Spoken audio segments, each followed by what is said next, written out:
ARTalk one-on-one with Mr. Burgher.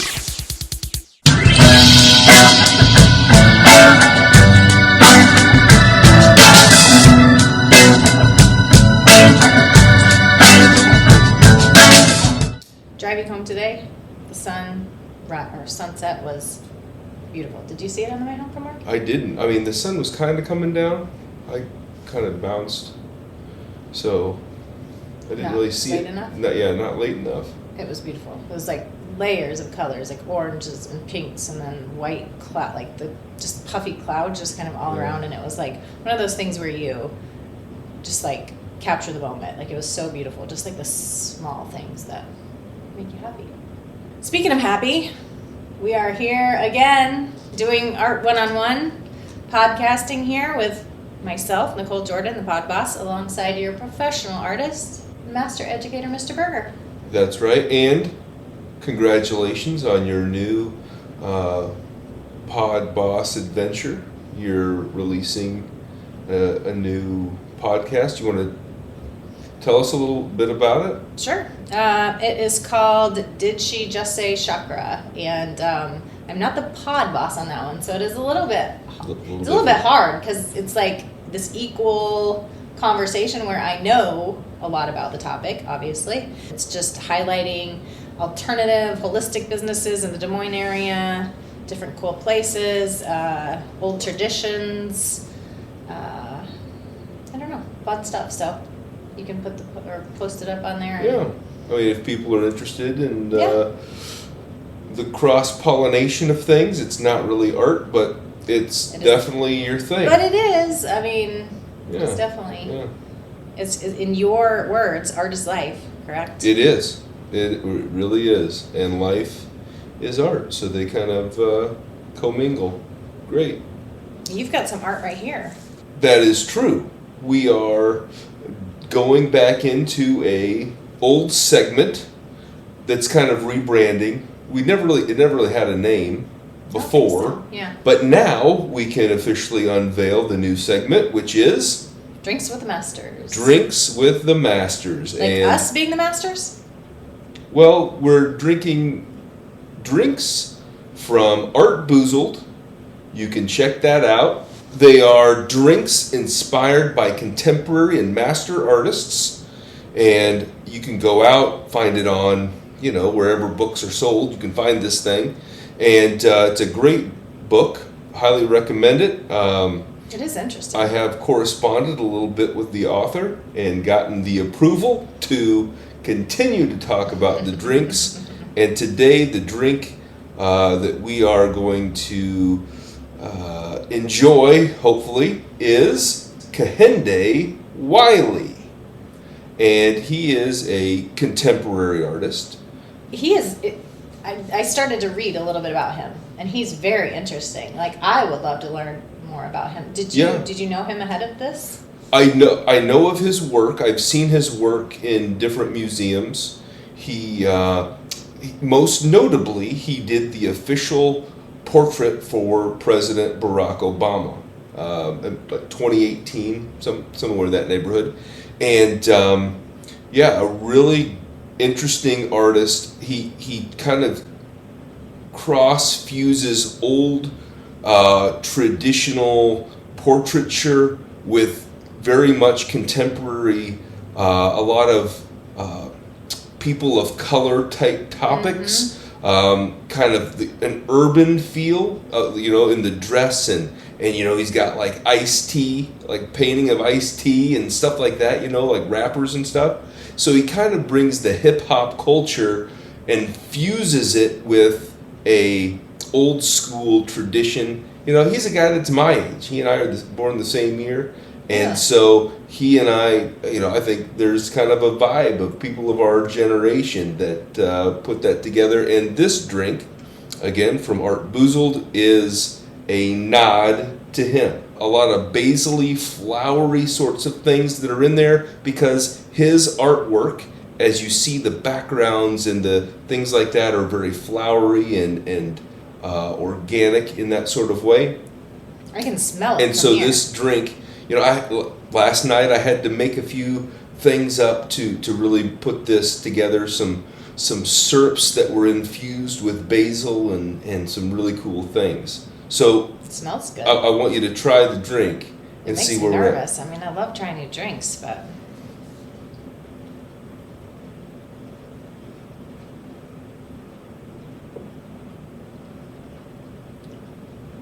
I mean, it's really good. It's Ooh! it's strong, but It's a little bit stronger than I thought it it was going smells different than it tastes because of the basil, I think. The basil is very strong when you're first going to take a drink of it, but Yeah. that's not what comes out in the drink. to be. It's kind of it's a little Ooh, sweeter. it's burning my... Yeah, it's a little sweeter than I thought It it would is be. sweet. It is sweet. It's basil-y, but there's a sweetness to it. It's a really interesting one. Probably one of the more interesting ones. I don't know. I It's mean, good. this I isn't really a like it. drink that you're going to be drinking all night. It's definitely a sipper, Yes. and as are I think most of the drinks that are in there. So make sure you are being responsible and adult, and we are both over 21, probably twice over. I just about So- said 18. Yeah. And so I At think least twice over. Don't. I mean, you got to be honest. we are more than 21 Double. times 2. Yeah. So Yeah. I mean, I know I don't look it, but I do. I look every and second. feel it. I definitely feel it, man. I've been banged up, and part of that's my own self-doing, but Yeah. whatever. Well, I read up a little bit on Kehinde, and it was cool, the transformation from the old portraits to like his interpretation, or is that the right word? Interpretation of, Sure. or like representation of what that meant to him. But so one of the things Kehinde said that I thought was interesting was that his art is very conflicting, like the state of America. And I just thought that was a bold statement. Yeah. I in some regard I can understand that. In some regard I don't really get it. But you know, it's one of those things where certain people want things to be very realistic, and they might not. So for example, if you look at the artwork of the Renaissance, those master works by Leonardo da Vinci or Titian or Michelangelo Caravaggio as we go down to the Baroque. Even Diego Velázquez, we look at some of his works. It has a certain sensibility. It has a certain style. It has a certain something that kind of is kind of an unsaid thing, like just in the way that it's presented. You might not think, let's pair that with East LA. Let's pair that with graffiti art. Let's pair that with black culture. Let's pair that with hip hop. Let's pair that with, let's take Ice Cube and put him in that situation, and put him in that world. Let's draw LL Cool J as though he was painted by a Baroque master. Like, those things are just like, yeah, they don't go. But he makes it work. Right. He takes this very Caucasian style and fuses it with a very urban style, and he's so skilled. He can really blend this whole thing together, and I think that might be what he means. Maybe not. Maybe Right. I'm way off base. No, but I think that's right. I agree. I think he just takes a little bit of this stereotypically white art and puts it with this stereotypically black vibe, and just makes really cool stuff that's like, wow. Like, as a appreciator of the old stuff, you love his work, and as somebody that appreciates a new vibe and a new voice, you appreciate his work. Right. You know, so yeah, he's hitting both of that Yeah. audience, both of those audiences. he's hitting multiple notes at the same time. And as a non-musician, I appreciate what he's doing. Do you think President Obama had to be like very like, this is what I want it like, this is what I want the vibe to be, Or do you think he was like, hey, can you just come paint our I family? don't know what happened. It was just him. I'm just asking It was just your a opinion. portrait. It was just Oh, just him? Yeah, it wasn't a Oh. family portrait. Do you think, I'm just asking your opinion, like, do you think he just was like, I want you to do my portrait, I want you to do exactly like you want to do it in no other direction, or you think he... When artists have approached or been approached by people of power like that in the past, I've read accounts of others. When Bill Clinton went to Chuck Close and said, hey, I want you to paint my portrait, he didn't go to Chuck Close because he wanted it to look different than what Chuck Close would do. Right. Bill Clinton would have known Chuck Close paints like this. This is what I'm going to get. And I want it because it's going to be like that. Yeah. I would imagine that, and regardless of who the president is, and regardless of who the presidential portrait painter is, it's going to be a similar scenario. You go to that artist because that's what they do. You don't go to them because you want to edit what they're doing, because you want to tell them how to do their job. You're like, this, I want a Chuck Close painting because I want my portrait to look like a Chuck Close painting. I go to Wiley because I want my presidential portrait to look like a Wiley, not because I want it to look like something else. And I think, quite frankly, micromanagers are the worst. He's saying this because he says, I am a micromanager. Well, I didn't say that Uh-huh. in the podcast. Mm-hmm. You said it. Well, I'm micromanaging now. We're going to move on to Art Talk.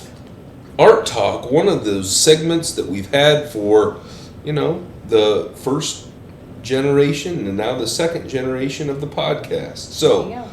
what does the card say today?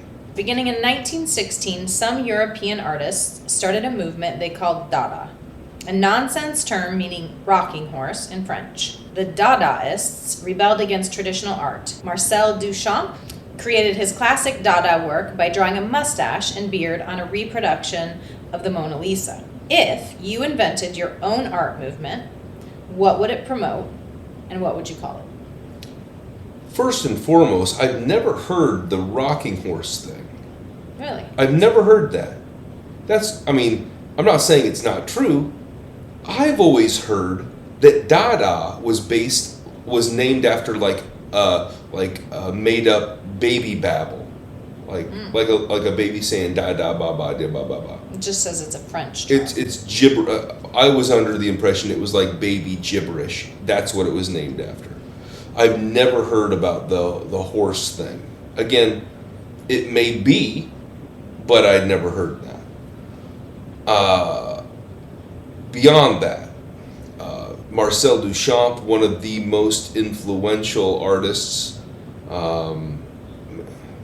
certainly of a contemporary modern art context. His LHOOQ, which is where he takes the reprint of the Mona Lisa and he does the mustache and goatee on it. When was this, by the way? I need a picture, like the time frame. And was it not well received? I can't imagine it was well received. It was very much not well received. Yeah, Most okay. of his artwork was very cutting edge. When he started to get into the ready-mades, people were like, is this art or not? What are ready-mades? A ready-made is similar to a work like his Fountain, where he took a urinal that he found at a plumbing supply store and laid it down and said, it's called The Fountain. Yeah, and that's cheating. Put his own name on it, or actually put a fictitious name on it. He put R. Mutt on it. And that was about, I think, 1917 when he did that. When he did LHOOQ, I don't know the year, but I would imagine it's around like the early turn of the century, the 1900 to 1920, somewhere in that neighborhood. So if you invented your own art movement, what would it promote and what would you call it? I think if I was to do my own art movement, it would have to focus on the art that I do. Kind of like what we talked about before. This is a common theme. Yeah. Like moments ago. I think that it would have to be something about my style of work, that pop surrealist sort of style. The work that I make oftentimes focuses more on portraits as opposed to landscapes, people that are not really pop culture, but just kind of like average people, like my kids or self-portraits or like family members or people that I meet. But at any rate, another word for pop surrealism is called lowbrow. The art term lowbrow is synonymous with pop surrealism. So my thought is, if I was going to create my own art movement, I would call it like Lowbrow University or the University of Lowbrow, because it would be kind of like what Wiley does, taking that old master kind of realism, classical sorts of Baroque, neoclassical, Renaissance-y sort of feel with a surrealistic pop culture vibe to it, which is similar to what I do. Similar, not, but so I would. That's what I would call it, and that's the style that I think that it would be. Yeah, makes sense. I'm interested to see what lowbrow means or what comes up when I search lowbrow, but You'll find. I guess Dada is similar. It just really doesn't even make sense. Lowbrow comes from a book, but anyway, where an artist's work was being described. I think this is like in the 1970s or something. 1960s, 1970s is when the term came out. Because of that cross-pollination of the lowbrow with the academic and, because I think a lot of times lowbrow has a connotation of like self-taught, but it's not. And this wouldn't be. So that's what it would be, like an academically taught pop surrealist. Hence the name university. Bam. Yes. That's pretty much that's kind of what I thought you would say. No, it isn't. Yes. You would have never thought that in a million But not years. lowbrow. I would never have thought the lowbrow, but I knew your movement would have something to do with the pop art and... Well, that's you know what I do. But you have a mix of things, though. You have just some really down-to-earth... What is it? Are they drawings? Like the one in the bibs, the man in the bibs. Yeah, that's a drawing. Yeah. Most of what I do is a drawing. Yeah. I only paint for you. I can't wait to show that. We're gonna have to show that one of these days. I don't know if I want to show that to the people. Why? I don't think the people want to see what I paint. My paintings. That's silly. No, maybe. I love it. We'll see. You've sent me pictures along the way of the. I haven't touched it in a while. I know you haven't. It's kind of like how our basement is right now. That is untrue because I have touched that. No, I mean like the progression of our basement. Oh, wow. Like it's slow moving. Well, it's slow moving mostly because of issues that people don't want to hear about. Yeah, no, I know. All right. So interesting. That was a pretty fun art talk. I haven't yet decided if I kind of liked our other cards a little bit better. The Art oracle. guides, ask the art guides. The oracle cards. Yeah, I wish we would. We'll have to on our ventures start to look at some more. Find another oracle Art deck. set or Yeah. something. Yeah. And who that's not to say that we can't bring that oracle deck back at some point and. Yeah. Or we've talked about that, making our own. You would be very good at creating an art oracle deck of your own artists. That would be good. That's actually not a bad idea, lady. Yeah. Not a bad I have some idea. good And then I ideas. could just use the artists that I like Yes. instead of being forced to talk about. And intuitively put that what that card means in your mind, and then the make sure that that card shows that vision or that representation of whatever the artist means to you. I think you would be good at that. I think we should do that. Yes, ma'am. I've told you that over and over again. Let's do it. Okay. Tomorrow. All right, I'm gonna just make the decision to add in one more segment. I don't know where we are for time, but Okay. I'm gonna add in a brushstrokes or bluffs. What? Yep, I'm gonna throw you This off. was not on the agenda. That's what happens when you're the pod boss. You get to do shit like this. Okay. So a impromptu brushstroke bluffer. There you go. Okay, you ready? I'm always ready. Okay. Claude Monet, later in life, was said to have the ability to see UV light, similar to a bee. True or false? Brushstroke or bluff? Claude Monet had the ability to see UV light similar to a bee. Now, Later in life, yes. later in life, Later in life, yes. I don't believe that that's true. Maybe earlier in his life. Here's the thing. People would, when they talked about Monet, they called him the eye. They would say Monet is just an eye. And I have no doubt that he had a hyper ability or sense of sight, that he could probably see colors that other people just couldn't.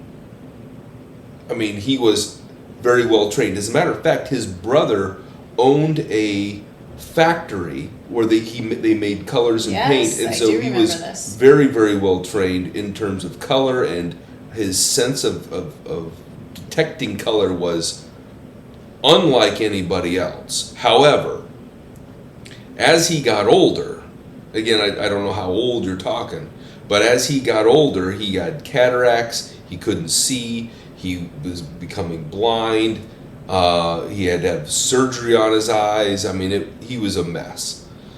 So if you're saying later in life, I'm going to say that is untrue. If you're saying like in his midlife, like in his prime, that you might be able to convince me that that is true. Interestingly, you bring up exactly why they say he had this abnormal ability to see UV lights.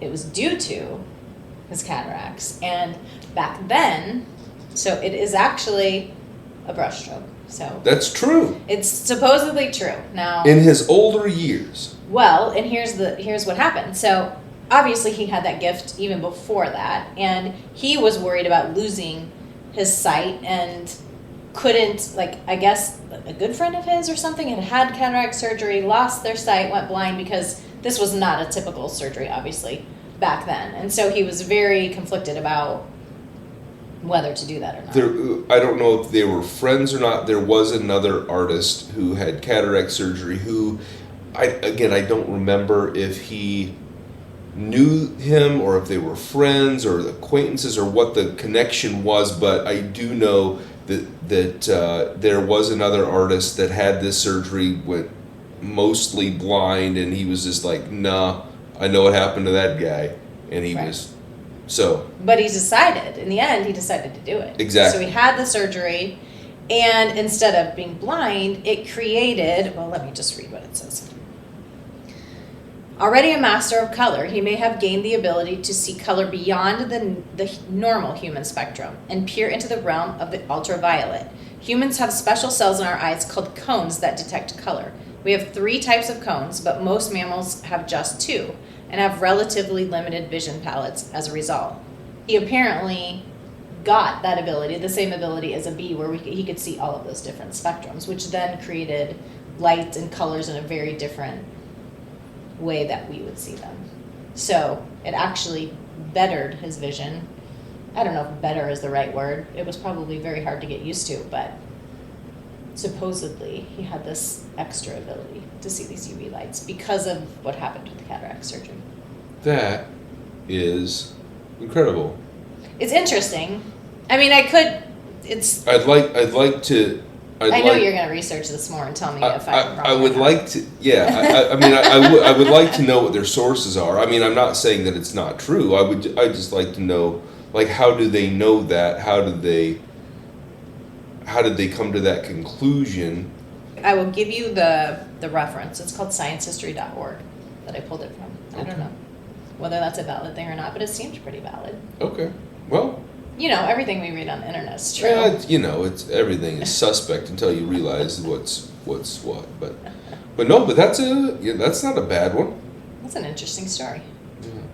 I mean, because if you do look at, they already said that his eye was so abnormal, or like, you know, his sense of detail, and how he could, that the pond that he created paintings of multiple times with all of the details. So his paintings of Giverny were, I mean, some of his most famous, best works.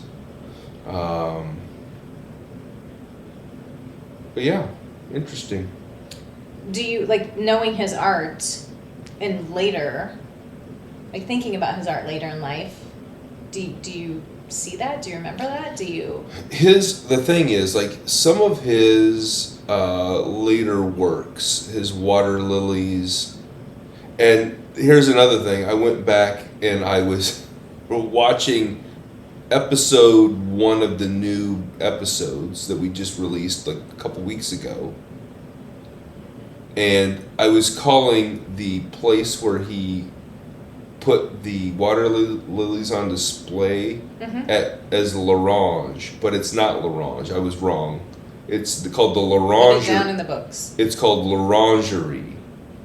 L'Orangerie is the name of I believe that's how you pronunciate. And again, I'm not real good at syllables. People are going to understand. But those very large panels are, I mean, they're great. But as his eye got worse and worse, as his cataracts, they say that, I mean, you could see the color palettes changing in his, what he was using, what he was mixing wasn't quite normal for him. And then some of his work that was done right after the cataract surgery almost looks abstract. Like, if it wasn't by Monet, like he just wasn't seeing it well? Yeah, it was just like very abstract, like just a pile of color. It's hard to read it as something objective, like something that you would see in the world. It just looks like an abstract painting with colors in it. It definitely didn't look like a typical Monet.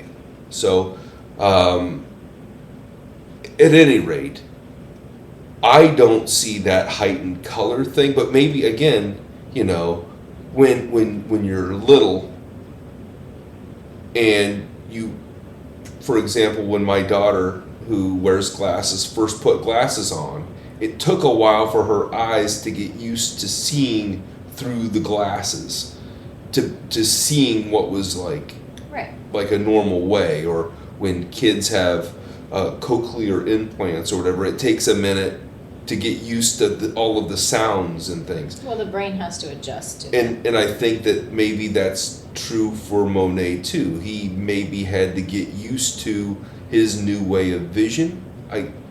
Giving the article the benefit of the doubt, but you have to pull up some early, mid, post cataracts. Yeah. See if it validates or. So inadvertently, I think your Brushstroke, or maybe intentionally, your Brushstroke and Bluff segment kind of ties in with what I was thinking was our last segment for the day, and that was the Through the Art Lens segment that I had kind of, I guess, had in my brain, if nothing else. All right. And, you know, sometimes there's nothing in there. You just never know. And that was on Claude Monet, as you probably recall. And this week, on Friday, is January the 31st. Right. And January the 31st, 1872, is the day that Mr. Monet went out and painted his very, very famous, very, very iconic work, Impression Sunrise. He had painted this. Now, you'll recall that I did a series. I did a series on the Impressionist artworks. Yeah.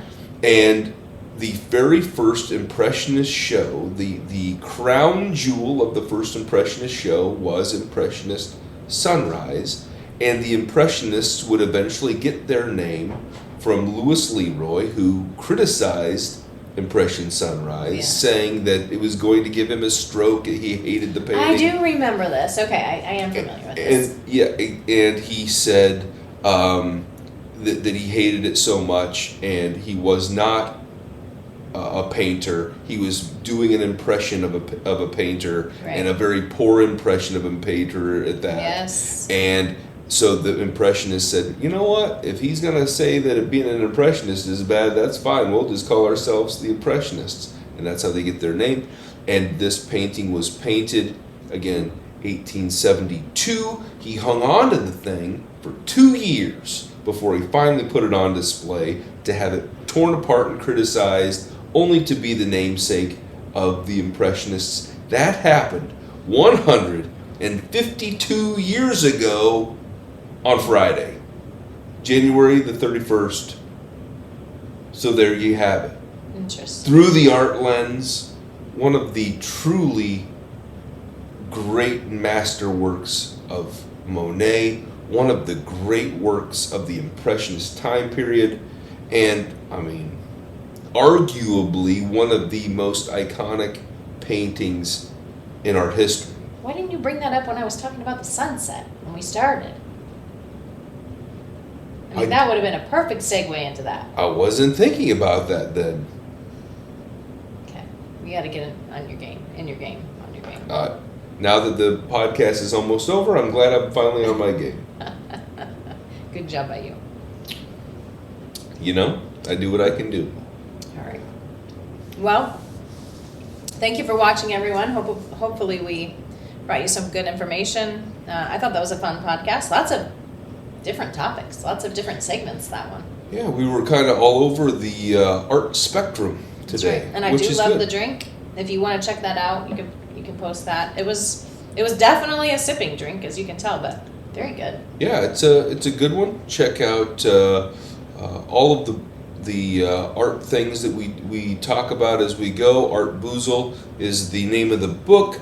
We also,